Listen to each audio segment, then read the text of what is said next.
Hello everybody, welcome to A Year of Game Design Week 15, the video journal where I document my progress trying to learn how to code and trying to learn how to make games for 30 minutes a day for every day in 2020.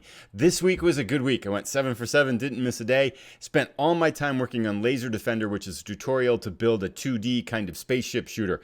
So let's jump in and take a look and see what I got done. So at the end of the last episode, basically had just finished up with the Tundra Runner game and had put that out there, published it up and put it up as kind of online. So this was shifting back now to the game that I had been working on in that tutorial course before I broke away. And I had just gotten a little bit done. I think when I left off this game about 2 months ago, I had just gotten kind of enemies in the game and kind of could move along a path in the screen, on the screen and things like that.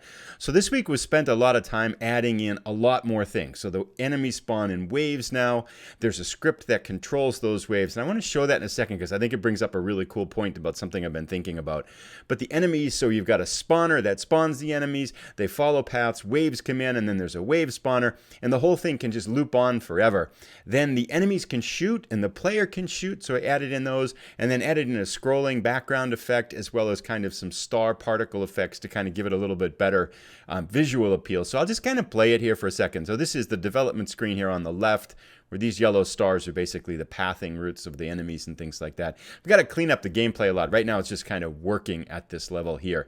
But if we can click it and play, it's kind of coming down where it's I'm controlling just with the mouse. It's pretty much a functional game. The enemies shoot. You can blow the enemies up. If you take 2 hits now, I think you're dead. So just kind of picking up the things like that. And the enemy fires and everything. So the combat basically now is working. And the player ship got hit twice there, so that wipes it out.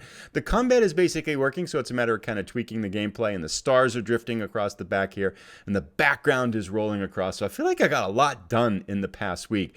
I did want to talk about a couple of things, 3 real quick things. One is that it's been pretty cool. It's been nice to go back to a tutorial. When you're designing your own game, you're kind of free-forming and trying to solve all those system problems. And so it's been a little bit more relaxing to go back to the tutorial. And I think there's both advantages and disadvantages to doing that. And one of the things that came up here, and I'm going to pull up the Visual Studio screen that shows now some of the scripts and things like that, because it highlights kind of the issue. Basically, when I did this about a month to 2 months ago, I was really struggling with how he was organizing all the systems. And what's cool now is that having built my own game for a couple months, I can go back and look at it, and this makes a lot more sense as to why he's doing the things he's doing. And you can see up top here, there's basically, these are all the different scripts that are in the game. Right now, there's 6 or 7 of them or so here. And this one right here is basically a wave configuration file. So he's got it set up as a scriptable object that holds all the information of the waves. And then this spawner is the script that acts on that scriptable object to pull in the information and spawn enemies and spawn the waves and kind of a lot of loops and stuff like that are going on, which is kind of cool. And then you've got the enemy that's got a certain amount of information, then a damage dealer script, and then an enemy pathing script that moves the enemy along points in a path. And it's really cool to see how he built this interaction among all the different scripts. And I understand it now from, yeah, okay, I get it perspective.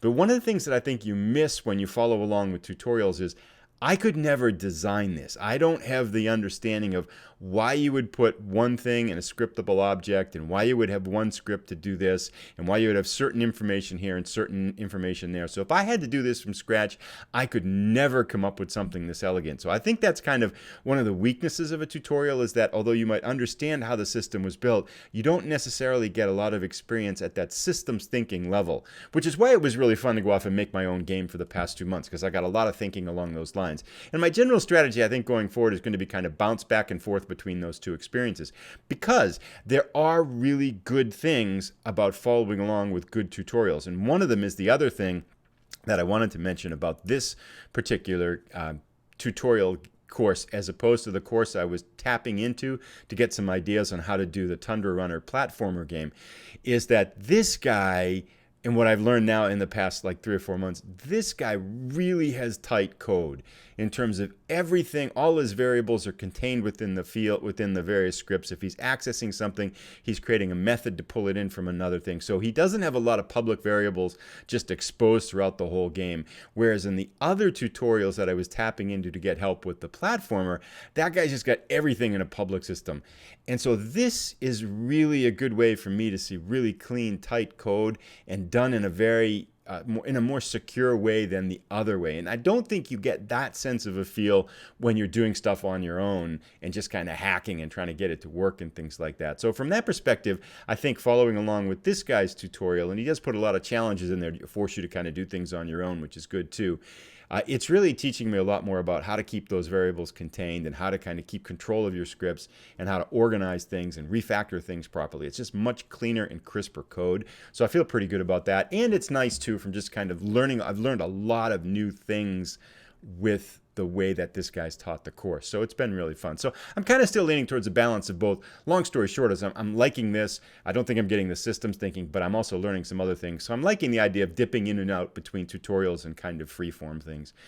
With that having been said, I think it was a pretty good week. Let's kind of just wrap up. We'll talk about kind of some next steps, where I'm going, and kind of things I've been thinking about a little bit. I do have one thing I'd like to bounce off people that are watching, because I'll talk about it in the next section here. So let's move on a little bit. So in terms of kind of where my head's at and how I'm looking at it in terms of feeling about this adventure and things, this week was pretty good. I mean, I didn't do a lot of extra time. I was kind of busy with some other things, but it was really easy to sit down and code. I didn't feel like I was going to miss any days. Kind of worked really hard for half an hour, maybe 45 minutes or so, kind of plugged through some lessons in the tutorial and kind of moved things along. So just, again, a lot of little incremental progress, not some longer sessions. Sometimes I just finish up right around 30 minutes and say, okay, yeah, that's good for today. But from that perspective, it felt pretty good, just kind of steady as she goes. The thing that I've been wondering about, though, and the thing that I've realized now, too, is that the types of games I'm making now aren't necessarily the types of games, aren't the games I'm interested in making in terms of the types of games.